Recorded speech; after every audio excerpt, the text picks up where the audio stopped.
Welcome everyone. We will be talking about internationalizations, the context, the strategy, the structure, the process. What is internationalizations in terms of organizations, in terms of companies, multinational companies? Why should they go for internationalization? The context thereof, the strategies, the structures, the process. Yes, we are talking about global companies. We are talking about transnational companies. We are talking about multinational companies. Anything that is crossing the borders, geographic borders of any one country.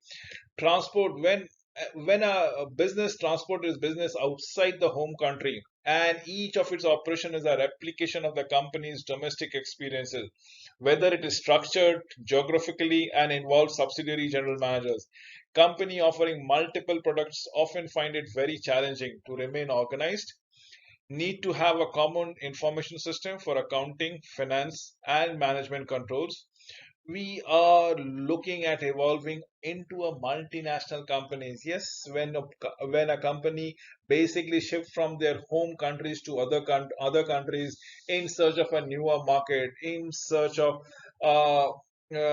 of a newer revenue models altogether, keeping intact the structure, the experiences, the product, the service, the formation intact, you are looking at an international company. Whereas on the other hand, the multinational companies grows, defines its businesses on a worldwide basis, but continues to allocate its resources among nationals and regional areas to maximize the totality as the case might be. We are looking forward to. Yes, let us visit, understand what has been meant by multinational company. It grows business worldwide. It is looking as a bigger market areas and definitely allocates the resources to achieve uh, presence in the separate market. On the other hand, a global organization treats the entire world as one, as if it is a one country, as if it is a one business, as if it is a one audience. Maybe the entire company or more of its product lines may operate within a mixture of two or more organizational structures simultaneously. Transnational organization use specialized facilities to permit local responsiveness, more complex coordination mechanism to provide a global recognitions and global integration as the case might be. We are looking at a global efficiencies and local responsiveness of the firms. We are talking about high global efficiency. We look what we is happening it, and an x-axis if it's a local responsiveness that goes around it. When the local responsiveness is low and the global efficiency is also low, we are looking at an international modes of working around here. But what happens when the local responsiveness is low but the global efficiency is very high? Are we going global? Probably yes, because it makes sense to have a higher efficiency and the local market is not responding as in a desired fashion. Similarly, when the local response is extensively very high and the global efficiency is not required low, we're asking other companies to come to these countries, and probably there the multinational comes around it. And when local responsiveness and global efficiency, both of them are high, you would make sense to be present not only in your home countries, in your host countries, in the third world countries, in any country per se. You need to have an organization which is transnational in space altogether. International human resource management is concerned with human resource problems of multinational firms in a foreign subsidiary as on when on basis with an unfolding of HR issues and are associated with various stages of internationalization process. Now, this was stated by Boxer in way back approximately 27 years back in 1995, if I may say so. What is the context? International human resource management is all about complexity, operations of the multinational enterprise unit across diverse national contexts, the employment of our workers with different national characteristic as the case might be. We are looking for the complexity thereby. The objectives of IHRM is to reduce the risk of international human resource. Definitely yes, to avoid cultural risk, to avoid regional disparities, to manage diversifies human capital. Now, these are the basic four human resource objectives for international basis. avoid cultural risks, avoid regional disparity, manage diversities, and to reduce the risk of international human resources. We will be talking about the features of them. The five features of IHRM involves the employment of the right people at the right job at the right time, irrespective of the geographical location. Yes, we are giving talent of the prime importance. Yes, we are looking at an aptitude wherein a company, the right person is going to be excelling and be successful around it. It requires a development of a long term human resource plan to make sure that the effective alignment of HR strategies are in line with the corporate objectives. What is the third thing? It requires the development of diversified range of skills for employees, especially for those who needs to be worked beyond the national boundaries. National boundaries, you need to pick up employees who are adept at the language, who are adept at the cultural skills, and are very sensitive to each other's, or should I say, the client, the customer's outlook, their point of view. It necessitates the determinations of compensation for parents, host country, and third country nationals on the basis of country specificity, as the case might be. It creates a centralized reporting relationships. It creates everything that is into the hierarchy and is been quite transparent for a faster information processing. Let us address the issues of international human resource management. And there are varieties of model that exist. To the extent that where HR policies and practices should vary in different countries. We're talking about convergence in terms of unions and divergence in terms of departure, where the policies meet together, come at a common platform. This is what convergence is all about. And in cases of divergences where they don't meet an eye to an eye and people have different point of view altogether, managing people in different countries and environment, the approaches used to select, deploy, develop, reward, expatriate who can be nationals of the parent country or a third port country also, third country TCNs. So irrespective of which belongings to which country that belongs around it, it is the talent that has been rewarded. It's been talent that has been awarded. They are being recognized. They are being deployed, developed, and managed accordingly. Repatriation and the process is one of the main elements where the employee would love to come back to their home countries eventually after, let's say, passing a considerable time in the third world country or a third, sorry, not the third world country, in any other economies other than their home country national. So there might be repatriation and the policy, the varieties of government policies, active politics in the host and the third country. Now, what is the differences between DHRM and IHRM? When I say DHRM is domestic human resource management, IHRM is international human resource management. We are talking about more HR activities, taxation, cultural orientation, administrative services, thereby. The need for a broader perspective cater to multiple needs, more involvement in employees' personal lives, adjustments, spouses, children, as the case might be, changes in emphasis as the workforce, mix of expatriate, the local varies, and what about the fairness things that comes around it. The risk exposure is an expatriate failure, terrorism, as the case might be, broader external influences, government regulations, and the ways to conduct their businesses thereby. Now, if there are similarities, the differences, these are the complexity that comes around it.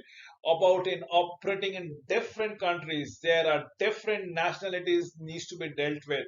The different cultural environment has to be incorporated when you're trying to make a decision and probably display your leadership skills or like to impact a change in the organization, the industries in which the multinational companies might be operating. What is the exact attitude of the local population who are in the senior management? The extent of reliance of multinational countries on a home country domestic workers is another factor that needs to be taken into consideration, wherein the home country nationals are the at par with the principles of the host country or the parent country nationals per se.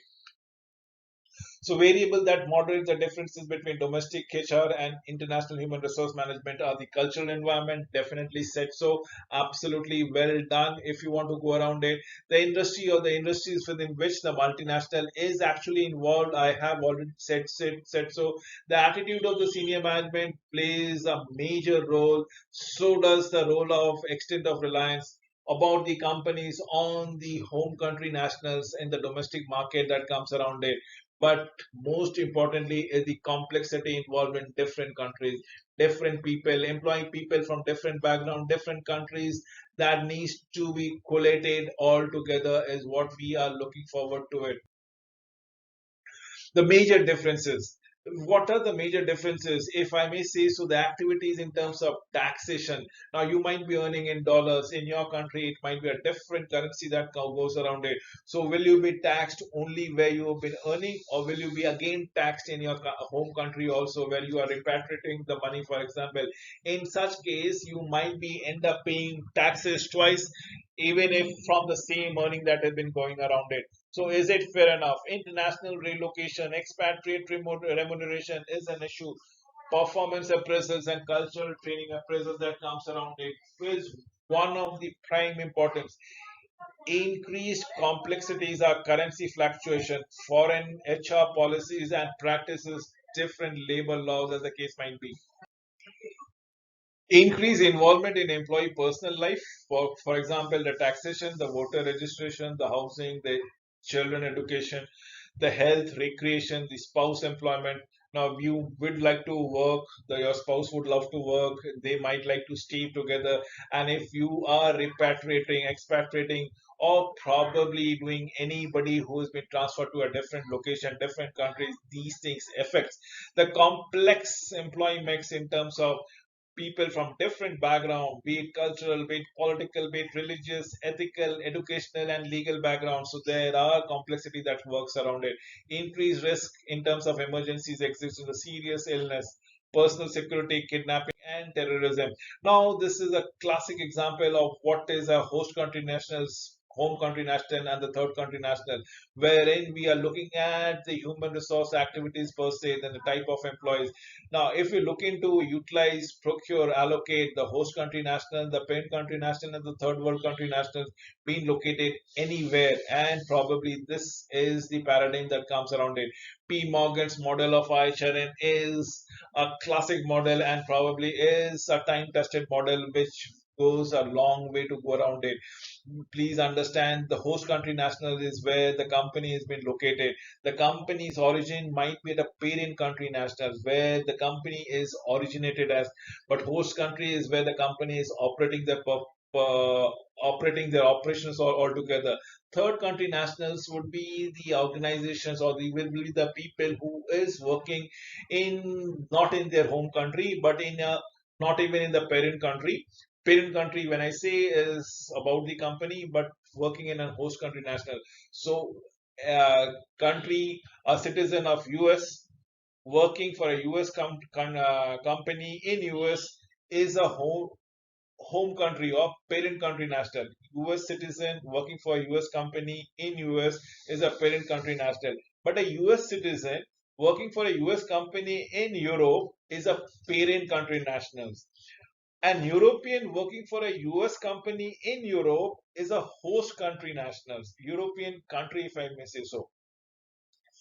When an Asian or an African working for an American country in Europe, not in US, in Europe would be a third country national as the case might be. This is what the paradigm is all about it. It is all about host, it is all about home and the other world countries that needs to be taken into consideration. I again repeat, a US company, a US citizen working in US is home country nationals as the case might be. But a US citizen and a US firm located in Europe would be known as a parent country national because they come from the same city, same country, and same citizenship. But an European working for the same European unit or European company located in Europe would be looked as an host country national, whereas an Asian or an African working for that same European US company, but in this time not in US, but in Europe is a third country nationals. If that needs to be understood. So this is the model that comes around it. If we have understood, we will be able to understand the type of employment that comes around it, the type of countries, the types of employees, the HR activities. HR activities is all about utilizing, procuring, and allocating staff as on when on required, be it the host country national, be it the home country national, be it the third country national, and where these companies are located. Is it in their home country? Is it in a different country which is hosting the thing, or it is in the third country where the nationals are working around it? With this, I come to an end of this presentation. Thank you for watching this video. I'm sure you must have been enriched with the international human resource perspective, as the case might be.